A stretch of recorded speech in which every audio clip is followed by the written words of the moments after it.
Olá, meus irmãos, tudo bem com vocês?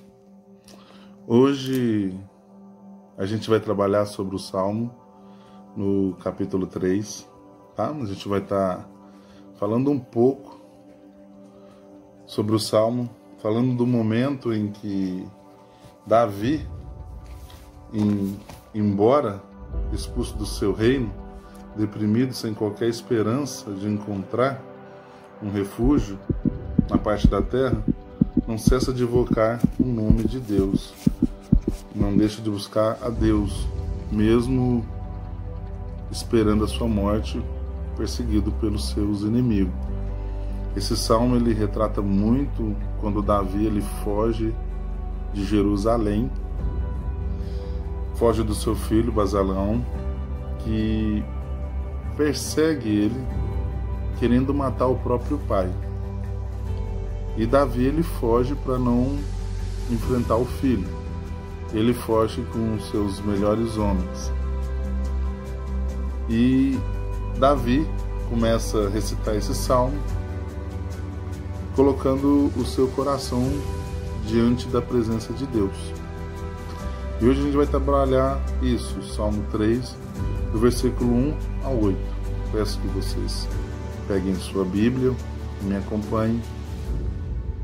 Eu quero deixar claro que sempre é importante a gente estar orando antes de começar a ler as Escrituras Sagradas.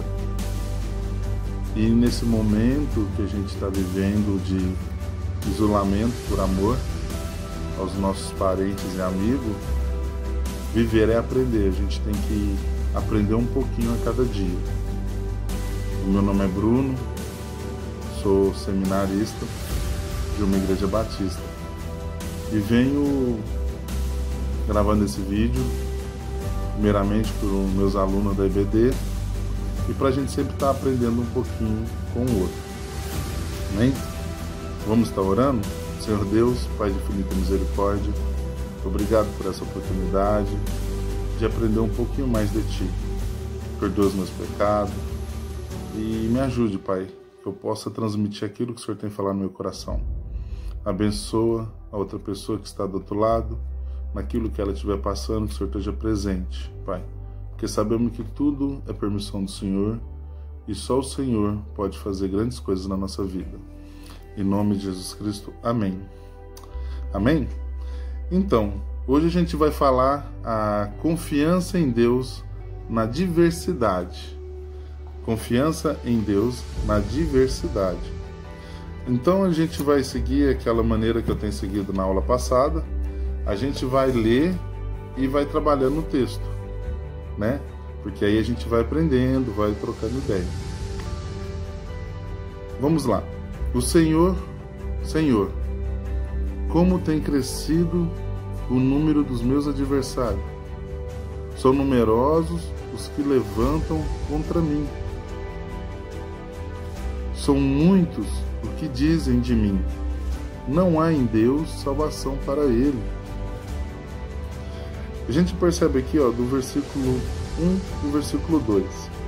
Observe bem, que ali ele está começando a falar, Senhor, como tem crescido meus inimigos. Ele está começando a colocar como ele está se sentindo, perseguido. A gente percebe que a aflição de Davi é muito grande, a sua angústia, o seu sofrimento. Ele tinha muitos inimigos, inclusive o seu próprio filho. Quando a gente olha lá em 2 Samuel, capítulo 15, 12, de Absalão, lembra que esse filho de Davi, ele era o terceiro filho para o reinado de Jerusalém. Só que o que acontece? E a gente estudar o livro da História dos Hebreus, de José, ele explica que Davi ele teve 50 filhos. E das concubinas, e uma dessas filhas dele foi abusada por um dos seus filhos. Vamos dizer assim, bem no termo de hoje, foi estrupada. Ele desejou ela, teve uma relação sexual com ela, e depois ele tomou repúdio, tomou nojo dela. Esse filho dele, Absalão, ficou muito magoado, muito chateado, porque o pai não se posicionou, o pai não falou sobre o assunto. E naquela época, na Mesopotâmia, a lei de Hammurabi dizia o quê? O filho dele tinha que ser morto, porque essa era a lei da época. Só que vamos lembrar que ele é um filho do rei, e quem manda é o rei. Ele não resolveu nada. Balaão ficou muito magoado, esperou por 2 anos o pai tomar uma decisão. O pai não tomou uma decisão e ele já tinha jurado de morte o próprio irmão. E o que ele fez ali? Ele pegou, planejou matar o irmão, chamar o irmão para caçar. Só que o pai sabia dos planos do filho de matar o próprio irmão. Em Deus ele resolveu, o que ele fez? Leva os seus irmãos todos juntos. Porque ele acreditava que eles podiam se reconciliar.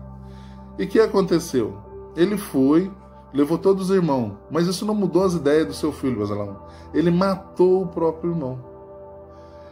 E nessa questão dele matar o próprio irmão, mais uma vez, o pai não resolveu numa questão entre os dois. Ele fugiu de Jerusalém. E ele ficou 2 anos longe do pai, esperando o pai fazer justiça com ele, mandar prendê-lo, batê-lo. Queria que o pai dele responsabilizasse ele de alguma coisa. Só que o pai não fez nada. E chegou um momento que ele falou, eu prefiro morrer, se meu pai não quer me ver. E aí Davi pede para ele voltar para Jerusalém. E ele mora ali perto do reino de Davi, do castelo de Davi, da casa de Davi. E Davi também não resolve nada, não vai ver o filho. E passa 2 anos. O Joabe ali no meio de campo, desde o começo, conversando com o pai, tentando trazer os dois uma forma de se entender. E ele pede para morrer, mas Davi chama ele de volta. Só nessa aí já passou 6 anos e o problema não se resolveu. E o que aconteceu? Ele só beijou o filho. E aí o filho começou a fazer política no reino, que ele poderia fazer diferente, que ele poderia fazer melhor. E isso acabou mesmo dividindo o reino. E quando ele volta para invadir Jerusalém, para matar o pai dele foge. Resumindo, Joabe ficou tão cansado dessa situação de briga de pai e filho, que quando o filho dele vai atrás dele, e era muito belo, um cabelo muito lindo, a Bíblia diz que ele era um dos homens mais belos de Jerusalém, ele fica preso pelos cabelos, pendurado, e Joabe mata ele. A gente percebe que Joabe também estava sofrendo muito com essa questão, porque se pegar do começo da história, Joabe está todo momento tentando reconciliar o pai. E chega um momento que Joabe cansa, que Joabe vê que o Jerusalém precisava de Davi. E Davi estava muito influenciado pelos seus sentimentos. Então a gente percebe que esse versículo 1 e 2, o quê? Que muitas vezes o sofrimento que a gente passa, as coisas que a gente está passando, é resultado de consequência do nosso pecado, não resolvido. Ah, Bruno, eu não entendi. Tipo, você tem problemas às vezes com a sua esposa, com a sua mãe, com o seu marido, com os seus amigos, mas você vive numa superficialidade, você ignora, vive aquele velho ditado empurrando com a barriga, e em certo momento essa situação ela vai explodir, ela vai vir à tona, e talvez vai ser de uma forma muito triste. Corre agressão, a pessoa vai presa, a pessoa mata. Então as coisas têm que ser resolvidas e têm que ser perdoadas. Se Davi tivesse conversado com o filho dele, tivesse corrigido o filho dele e tivesse tomado as medidas necessárias, isso não teria acontecido. E se o filho dele também tivesse perdoado o pai, né? Mas ele não perdoou o pai. Mas lembrando que Davi, ele sempre se prostrava diante de Deus, arrependendo dos seus pecados, né? É por isso que Davi, ele tem uma forte influência hoje para representar nós cristãos, da questão de ter um coração quebrantado, um coração contrito. Vamos lá. 3. Porém, tu, Senhor, és o meu escudo. És a minha glória e os que exaltas a minha cabeça. E com a minha voz clamo ao Senhor, e ele, do Senhor santo monte, me responde. Do 3 ao 4, vamos então. O 3 e 4 é a perfeita confiança de Davi, né? Que a gente olha. Sabe que Deus lhe supria cada necessidade, porque isso recorreu Deus em oração nas horas difíceis. Todos os momentos que Davi ele passou dificuldade, na época de Saul, quando Saul perseguia ele, em todo o seu sofrimento, ele buscou a Deus. E Deus supriu suas necessidades, seja física, seja psicológica, quando ele sentiu fome, quando ele sentiu sede, quando ele sentiu medo. E Deus tem cuidado dele em todo momento. Mais que ele tenha pecado, ele se prostrava diante de Deus. O que falta muitas vezes hoje é cristão se prostrar diante de Deus, se arrepender dos seus pecados. É ele se conhecer como pecador e se prostrar de joelho e confessar os seus pecados. Gente, confessar seus pecados não é só apenas dizer: Deus, perdoa os meus pecados. Confessar os seus pecados é você dar nome ao pecado. Deus, perdoa porque eu sou um cara que falo palavrão. Perdoa porque hoje eu briguei com a minha esposa, eu falei uma coisa que eu não merecia. Perdoa porque eu insultei a minha mãe. Perdoa porque eu falei isso para minha namorada. Dá nome aos pecados. Só que as pessoas têm dificuldade de dar nome aos pecados, que é um travesseiro.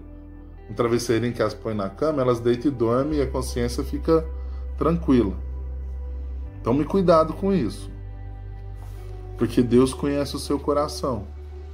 E às vezes o que está faltando hoje para você é abrir esse coração diante de Deus. Você não precisa abrir para as pessoas se você tem dificuldade ou vergonha. Mas entra no seu quarto, fecha a porta e conversa com Deus, chora. Tá bom? E Davi fazia muito isso.